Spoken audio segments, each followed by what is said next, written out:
Bismillah ve salatu ve selamu ala Resulillah ve ala alihi ve sahbihi ve men valah. İmam Bukhari rahmetullahi aleyhinki Sahih Bukhari namlıq derside biz bugün toxtulup atkan mezmun bolsa İmam Bukhari rahmetullahi aleyh evrettin yepişik tegişlik orullar qaysı dep şundaq deydi. Bu 367 numaralı hadis bu. Bu hadise İmam Bukhari rahmetullahi aleyh bizge Qutaybah ibn Sa'id degan kishi hadis so'zlab bergan edi deydi.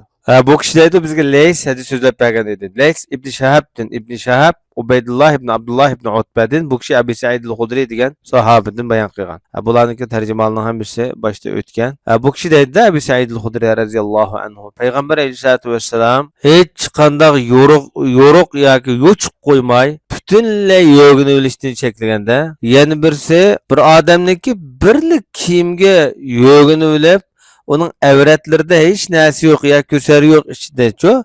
Bunda halette birle rahke yoğunu ölüştüğünü çektiren. Bir yerdeki ihtiba degenimiz bu putunu paçakta kosakka hem de zonzuyup oturup mesela hiç kanda evretli bir nesi yapıyorlar emez. Latını ya ki rahtını pilaşını yoğeple oturuştuğunu çektiren dedi. Eğer içinde yana evret yapkan küser ya kim bolsa yana boludu demekçe. Hem de 368 numaralı hadiste bizge Qabisa ibn Uqba degan kishi so'zlab bergan dedi. İmam Buxorining ustozi tarjimalar o'tgan. Bu kishi dedi bizge Sufyan Abi Zinat A'raj Abi Hurayra raziyallahu anhu'dan bayon qilgan bu hadisindeydi.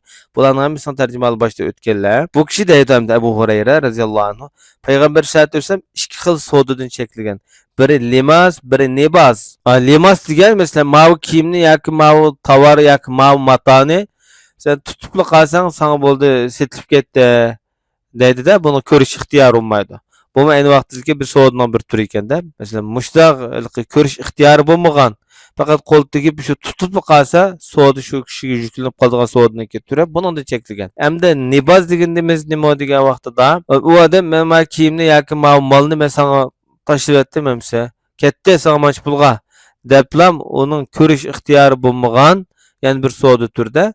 Bu nebaz deymiz. Bu savdodan bu Payg'ambar sallallohu alayhi vasallam cheklagan. Hamda ixtiyorlik bo'lmagan, ko'rib olmagan narsa bo'lmaydi demoqchi-da bu yerda. Demak, mushu ikki xil savdodan Payg'ambar sallallohu alayhi vasallam cheklagan. Yana birisi yashtamila samma deydi. Bayatning o'tdi. Samma deganimiz hech qanday yo'chiq qo'ymagan, ya qo'li chiqarilmaydigan, butunlay kipay yo'gandek yo'g'ilish kiyimni bedelleri bütün. Bunu da mı çekilgen?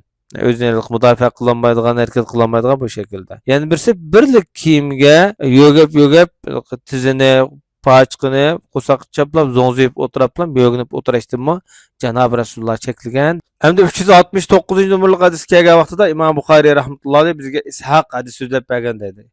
Bukhari'nin ustazı İshaq ibn Rahawayh bu kishini tarjimalab o'tgan. Bu kishi dedi bizga Yaqub ibn İbrahim hadis so'zlab bergan. Bu zot dedi bizga İbn Shahabning akisining bolasi hadis so'zlab bergan.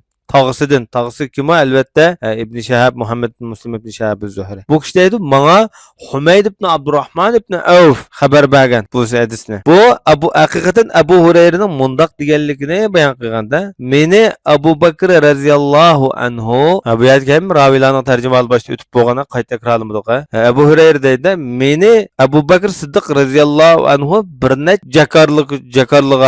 jakarlıqchilar bilan tarjima hajda ma'lum bir xabarni ilan qilishga avatdi dedi. Zulhajjining 10 kuni bu jakarnoma tövendikçe. Bundan keyin mushriklar Baytullohni tavof qilmaydi. Chunki burun jahiliyat davrida mushriklar tavof qiladi-da. Yalang'och odam Baytullohni tavof qilmaydi. Yani gunoh qilgan kiyim bilan tavof qilsak bo'lmaydi, bu tavof qilmaydigan odatlar bor. Yalang'och tavof qilgan kiyim topamızsa ya başkalarının ariyet aldığın ariyet alamızsa yalang'och tavof qilgan odatlar bor Arab mushriklarning. Ali radhiyallohu anhu'ni birga qo'shib evatdi-da bu yerda. Sur baroatni e'lon qilishga buyurdi. Baroatun minalloh degan surini shu vaqtida Ali raziyallohu anhudan evatgan bu surini o'qish verdi. Abu Hurayra raziyallohu anhu yana shunday deydi qo'shimcha qilib, Hazrat Ali 10-kuni, Hayit kunida bu hamda. Shu Minada hojilar turayotgan paytda bundan keyin mushriklar haj qilish bo'lmaydi, Baytullohni yalang'och tavof qilishga bo'lmaydi deb yana bu yorliq jakarnomani o'qigan edi deydi.